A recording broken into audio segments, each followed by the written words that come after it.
اللہ تعالیٰ نے میاں بیوی کو ایک دوسرے کی خوشی اور سکون کے لیے بنایا ہے اور انہیں ایک دوسرے کا لباس بنایا ہے۔ جس طرح انسان لباس میں محفوظ رہتا ہے، بالکل اسی طرح اچھے، نیک اور دیندار جوڑے ازدواجی رشتے میں بالکل محفوظ رہتے ہیں اور انہیں دین و دنیا کی تمام خوشیاں نصیب ہوتی ہیں۔ اب اس رشتے کو ہونا تو ایسے چاہیے تھا کہ اس میں چاہے کتنی ہی دھوپ اور چھاؤں کیوں نہ آئے مگر پھر بھی یہ مرجھا نہ پائے۔ اللہ رب العزت نے میاں بیوی دونوں کے الگ الگ حقوق رکھے ہیں۔ اگر میاں بیوی اسلامی تعلیمات کے مطابق زندگی گزاریں تو یہ دونوں پرسکون رہیں گے۔ دنیا جہان کی تمام تر خوشیاں ان کے قدموں میں ہوں گی، لیکن اگر شوہر چاہے کہ میری بیوی میری غلام بن جائے، میری نوکرانی بن کر رہے، میرے ہر حکم پر جی کہے، تو ایسا ہرگز نہیں ہو سکتا، بلکہ ایسا کرنے والا بے عقل شوہر کبھی بھی بیوی کی محبت نہیں پا سکتا۔ اور اگر بیوی یہ چاہے کہ میرا شوہر مجھ سے محبت کرے، میری ہر بات پر جی کہے، میرا غلام بن جائے، میرا نوکر بن جائے، میری خدمت کرے، تو ایسا کرنے والی بیوی اپنے شوہر کی محبت کبھی نہیں پا سکتی، اور ایسی عادات رکھنے والی عورت بہت جلد شوہر کے دل سے نکل جاتی ہے اور شوہر اس سے متنفر ہو جاتا ہے، جس کی وجہ سے وہ ہر وقت اس پر ناراض رہتا ہے۔ اور جس عورت پر اس کا شوہر ناراض رہے تو اس پر اللہ بھی ناراض رہتا ہے، تب تک جب تک یہ عورت اپنے شوہر کو راضی نہیں کر لیتی۔ میری پیاری اسلامی بہنوں، اپنے شوہر کو کبھی بھی یہ 5 جملے نہ بولنا۔ اگر یہ 5 جملے اپنے شوہر کو بولو گی تو مرنے کے بعد ان 5 عذابوں کی مستحق بن جاؤ گی۔ تمہاری دنیا اور آخرت اجڑ جائے گی، دنیا برباد ہو جائے گی، تم دنیا میں بھی تباہ ہو جاؤ گی، آخرت میں بھی تباہ ہو جاؤ گی۔ اس سے پہلے میں تمہیں ایک عبرت ناک واقعہ سنانا چاہوں گی۔ اس واقعے نے لاکھوں کروڑوں لوگوں کی زندگی بدل دی۔ وہ واقعہ کچھ یوں ہے کہ ایک خوبصورت حسین و جمیل عورت تھی۔ اللہ تعالیٰ نے اسے بڑے ہی حسن و جمال سے نواز رکھا تھا، بڑی ہی خوبصورت تھی، پیاری تھی، اور جو بھی دیکھتا، اس کے چہرے کو جو بھی کوئی دیکھتا اس کا دیوانہ ہو بیٹھتا اور بار بار دیکھنے کی تمنا رکھتا۔ وہ بہت ہی خوبصورت تھی، چہرہ اس کا بہت ہی زیادہ حسین تھا۔ جس قدر وہ زیادہ خوبصورت تھی اس سے کہیں زیادہ وہ عبادت گزار تھی، نیکوکار تھی، اللہ تعالیٰ کی ولیہ تھی۔ اب اس کی نیکوکاری اور خوبصورتی کے چرچے پورے علاقے میں ہونے لگے۔ علاقے کے لوگوں کو جب پتہ چلا کہ یہ عورت بڑی ہی خوبصورت ہے تو وہ اس کے دیدار کے لیے اس کے گھر آنے لگے۔ اسی علاقے میں ایک امیر شخص رہتا تھا۔ اللہ تعالیٰ نے اسے بہت زیادہ مال و دولت سے نواز رکھا تھا، وہ بہت امیر تھا، دنیا جہان کی تمام تر دولت اسی کے پاس تھی۔ جس قدر وہ زیادہ امیر تھا اس سے کہیں زیادہ وہ نیک دل بھی تھا، ذرا بھی غرور نہیں تھا اس کے اندر، وہ بڑا ہی نیک دل تھا۔ تو ایک دن کہیں جا رہا تھا، جاتے جاتے اس کی نظر اسی خوبصورت عورت کے چہرے پر پڑی۔ جیسے ہی اس نے دیکھا وہ تو اس کا دیوانہ بن گیا، وہ اس پر فرفتہ ہو بیٹھا، اپنا دل دے بیٹھا، وہیں پہ اس کا دل ہار گیا۔ اس نے کہا کچھ کا کچھ کرو، اس عورت کو ضرور حاصل کرنا ہے۔ وہ بڑا ہی امیر تھا اور اس کی خوبصورتی اور نیکوکاری سے تو ویسے ہی واقف تھا۔ اس نے کیا کیا، گھر گیا، جا کے اس نے نکاح کا پیغام بھیج دیا۔ نکاح کا پیغام بھیجا، عورت نے نکاح کا پیغام قبول کر لیا، دونوں کی شادی ہوگی، بڑی ہی دھوم دھام سے شادی ہوئی۔ جب شادی ہوئی تو زندگی کو ہنسی خوشی بسر ہونے لگی، زندگی کے خوبصورت لمحات گزر رہے تھے کہ اللہ کا کرنا ایسا ہوا، اس عورت کو کینسر جیسی مہلک بیماری لگ گئی، عورت بیمار رہنے لگی۔ چونکہ اس کا شوہر کافی امیر تھا تو اس نے اس کا کافی علاج معالجہ کروایا، اس نے بڑے بڑے حکیموں طبیبوں کو بلایا، ڈاکٹروں کو بلایا اور اس کا علاج کروانے لگا، بہت علاج کروایا۔ جو بھی کوئی کہتا کہ یہ حکیم اچھا ہے وہ اسی کے پاس چلا جاتا، اس کا علاج کروایا مگر بیماری نہ گئی۔ اب اس نے دم کروایا، بہت کچھ کروایا، اللہ والوں کو بلایا، اس سے دعائیں کروائیں، مگر بے سود رہا۔ جب اس کی بیماری نے اس کی جان نہ چھوڑی تو شوہر بیچارہ مایوس ہو گیا۔ پھر ہوتا تو وہی جو اللہ کو منظور ہو، اور ایسا ہی ہوا۔ ایک دن آیا کہ مہلک بیماری نے موت کے فرشتے کو بلایا اور اسی کی دبوچ میں اسے دے دیا، میاں بیوی کو جدا کر دیا، لڑکی کا انتقال ہو گیا۔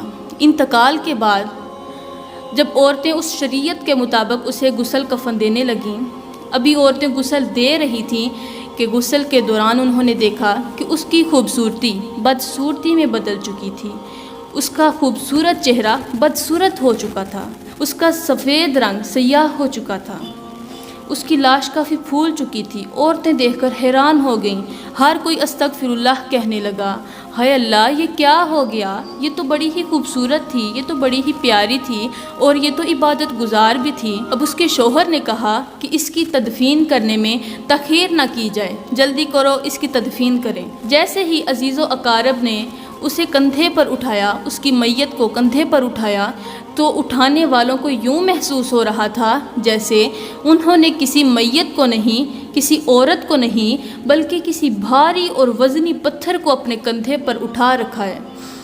خیر بہت ہی مشکل سے اس کی میت کو لے کر قبرستان پہنچے۔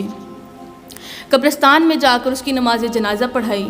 جب تدفین کا وقت آیا، اس کی قبر کھودی گئی، لوگ قبر کھود رہے تھے تو انہوں نے دیکھا کہ اس کے اندر ایک سانپ اور بہت سارے بچھو بیٹھے ہوئے ہیں۔ سانپ کو دیکھ کر ان کے رونگٹے کھڑے ہو گئے، جلدی سے وہ قبر بند کر دی۔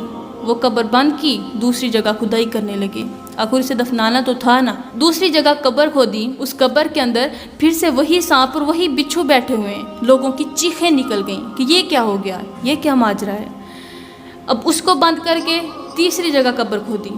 جب تیسری جگہ قبر کھودی تو لوگوں کے پاؤں تلے زمین نکل گئی۔ جو اس کے اندر منظر تھا، وہ منظر دیکھ کر ان کے پاؤں تلے زمین نکل گئی۔ دیکھا کہ قبر کے اندر وہی سانپ جو پہلی قبر میں ملا تھا، سانپ اور بچھو بیٹھے ہوئے ہیں۔ لوگوں نے قبر چھوڑی، بھاگتے گئے مولوی کے پاس، مولوی صاحب یہ ماجرا پیش آ گیا۔ پورا ماجرا سنایا۔